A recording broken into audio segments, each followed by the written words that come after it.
था कि भाई आपका ये जो मलिक मोहम्मद जायसी है इसको हमको अच्छे से पढ़ना है, क्योंकि प्रेमाश्रय काव्य धारा का ये प्रतिनिधि कवि के रूप में इसको जाना जाता है।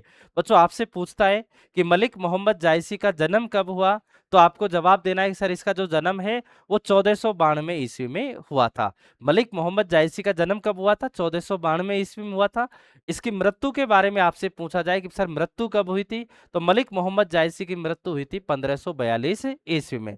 ऐसा कहा जाता है कि भाई इसके नाम के पीछे जायसी क्यों पड़ा, तो ऐसा मानते हैं हम लोग कि ऐसा लिखा हुआ है कि इनका जो जन्म है ना वो उत्तर प्रदेश के अवध क्षेत्र के जायस नगर में हुआ था। मलिक मोहम्मद जायसी का जन्म कहाँ हुआ था? उत्तर प्रदेश के अवध क्षेत्र के जायस नगर में हुआ था।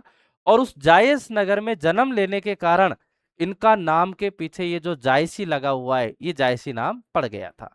बच्चों होता क्या है इसमें कि ये इनको खंडित प्रतिमा का कवि कहा जाता है। मैंने आपको अभी लिखाया कि मलिक मोहम्मद जायसी को खंडित प्रतिमा का कवि कहा जाता है।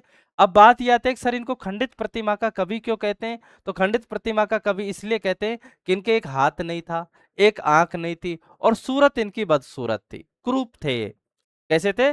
कुरूप थे, एक हाथ नहीं थी, एक आंख नहीं थी और कुरूप थे, इस कारण इनको खंडित प्रतिमा का कवि कहा जाता है।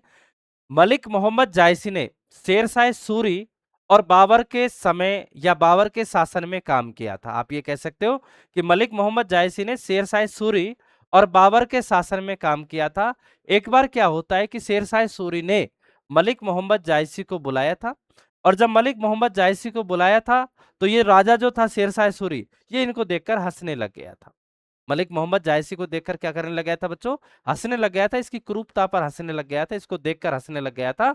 तब इसने राजा से कहा था कि मुंह पे हंसई या कोराई पर। क्या कहा इसने? कि मुंह पे हंसई या कोराई पर, यानी कि मुझ पे हंस रहे हो या इस क्रूरता पर हंस रहे हो।